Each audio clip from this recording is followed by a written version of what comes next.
আমি একটু আমাকে 30 সেকেন্ড। অনুমতি চাই, আপনাকে যেতে হবে, আমাকে একটু বেরোতে এই হবে। জন্যই ছোট্ট করে 30 সেকেন্ডে বলে দেন, আমি প্রথম কথা আপনাকে হচ্ছে, আসলে আমি একটা জায়গায় অনুমতি খুব, দিচ্ছি। আমার অবস্থান খুব ক্লিয়ার। আমি শহীদ ভাইয়ের অথবা এই ছাত্র সংগঠন, ছাত্র ইউনিয়ন, অর্থাৎ যে নির্বাচিত সংসদগুলো সম্পর্কে ঢালাও আমি বলবো না, উনিও নিশ্চয়ই বলেননি। কিন্তু তাদেরও যে যোগসূত্র অনেক ঘটনা আছে, এটাও সত্যি। আমি বিশ্ববিদ্যালয়ে অপারেট করি, আমি প্রভোস্ট স্ট্যান্ডিং কমিটির চেয়ার, এখন আমি একটা হুম। হলের প্রভোস্ট, সেটা আমি ফিল করি, এটা আমাকে রেগুলার হ্যান্ডেল করতে হয়। কিন্তু এটা কাম্য ছিল না। দুই হচ্ছে যে আমি ওই যারা জুলাই আন্দোলনে অংশগ্রহণ করেছে প্রত্যেকের প্রতি সমবেদনা হুম। জানাচ্ছি, তাদের সাথে একমত।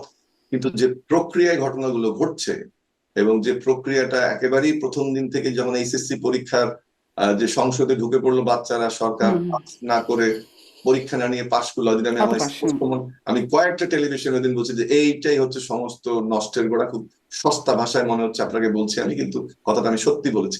ওই যে শুরু হলো, এটা সরকার পারেনি। এবং এই যে অতি বিপ্লবী আচরণ যখন আমি করছি, তাহলে আমি একটা নতুন বন্দোবস্তের কথা কি এটা বলছি যে আমি জুলুমের, আমি মবের, আমি শক্তির জায়গায় যাব, না আমি একটা নিয়মতান্ত্রিক সমাজ আমি দেখতে চাই? আওয়ামী হুম। লীগ হুম। পুলিশ বাহিনীকে ব্যবহার করেছে, র্যাবকে ব্যবহার করেছে, গোয়েন্দা সংস্থাকে ব্যবহার করেছে কোনো কোনো ক্ষেত্রে।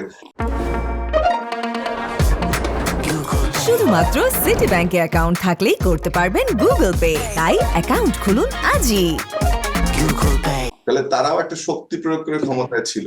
আমরা তো ওটা থেকে মুক্তি চেয়েছি। এখন যদি সেই আইন শৃঙ্খলা রক্ষাকারী বাহিনীর যে শক্তির অপব্যবহার, পুলিশের যে অপব্যবহার, সেই দায়িত্ব যদি আমি তুলে নিই, অবশ্যই আমি কিন্তু আগেই আবারও বলছি যে কোনো হুম। কেউ কারো অবৈধ গ্রেপ্তার, জুলাই আন্দোলন হোক, যার হোক, এটা কোনোভাবেই সাপোর্ট করি না। হুম। জুলাই আন্দোলনের নিশ্চয়ই। একজন আমি শিক্ষক হিসেবে এটা সাপোর্ট করি না। কিন্তু যে আচরণটির বহিঃপ্রকাশকে আপনি প্রশ্ন হুম। করছেন, হুম। আমি একেবারেই শহীদ ভাইয়ের ভয় ভীতি থাকতে পারে, আমি ভয় ভীতি না রেখেই বলছি যেটা কোনোভাবেই গ্রহণযোগ্য জি। নয়।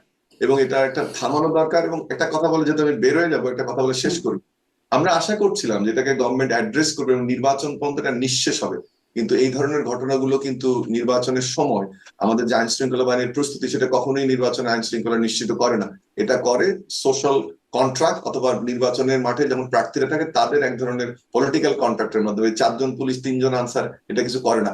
এই ধরনের ঘটনাগুলো নিঃশেষ হওয়া উচিত ছিল, বা এই অধ্যায়গুলো শেষ হয়ে যাওয়া উচিত ছিল। খুব দুঃখজনক যেটা আপনি আনলেন সামনে, যে এই ঘটনাগুলো আবার নতুন করে মাথাচাড়া দিচ্ছে কিনা। এবং সেটা সরকার যা করেছে জি। করেছে, কিন্তু এখন যেন শক্ত হাতে এই বিষয়গুলোকে হ্যান্ডেল করার অনেক চেষ্টা করে। অনেক ধন্যবাদ, অনেক ধন্যবাদ ডক্টর আব্দুল আল ভালো মামুন। থাকবেন। আপনি আপনি লিভ নিতে পারেন। আমি আমি একই প্রশ্ন নিয়ে, জি, অনেক ধন্যবাদ আপনাকে। ভালো আমি আলু থাকবেন। তাহলে আপনিও ভালো থাকবেন। জি, আবু আলম শহীদ খান, আপনার কাছেও এই প্রসঙ্গটা একটু যাই, যে এই যে মামলাগুলো আবার, মানে অনেকগুলো মামলা হয়ে গেছে ব্যবসায়ীদের বিরুদ্ধে, সাংস্কৃতিক কর্মীদের বিরুদ্ধে হবে, আসলে এই বিষয়টা কেমন হচ্ছে?